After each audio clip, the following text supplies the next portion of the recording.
The day I started at CIA in my first class, it just kind of hit me like, this is where I'm supposed to be. Like, these are my people. Like, I found it, you know? It wasn't school. It was hard, but it was interesting. I was invested in class. I saw a purpose to what I was doing.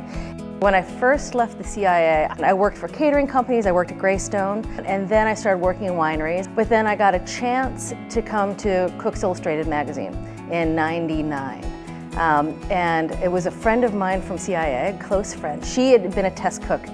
And I said, man, I love your job. If you ever give it up, let me know. And you know, one day she called me. And so I basically stepped into her shoes early on as a test cook.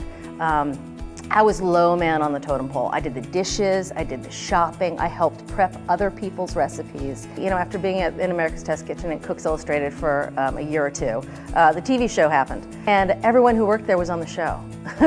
It was just, oh, you work here, you're on the show. I mean, it was that small of a staff. And it was just luck that I liked it and that I could look in the camera. Though now those early episodes, if you look, we are so nervous.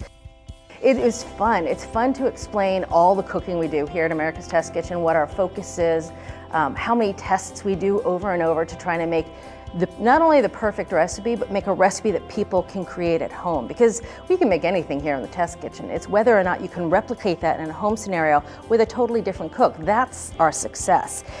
Oh, the CIA had a huge impact on my career. I mean, I think I didn't have a lot of experience going into the CIA. I think a lot of my friends worked in more restaurants than I did and had more kitchen time. But where else can you get the breadth of knowledge? I mean, I remember even in the food ID class, which is one of the classes you take when you first get there. It was like, wow, I now know the difference between amaranth, millet, and quinoa. And this was, 20 years ago when these weren't so popular.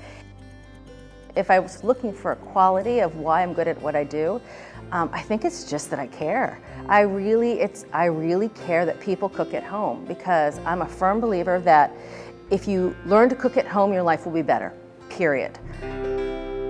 First, I want to thank the CIA, of course, and not only for the honor, but I'm going to put this down a little bit, but also for really helping make sure my career got off on the right foot.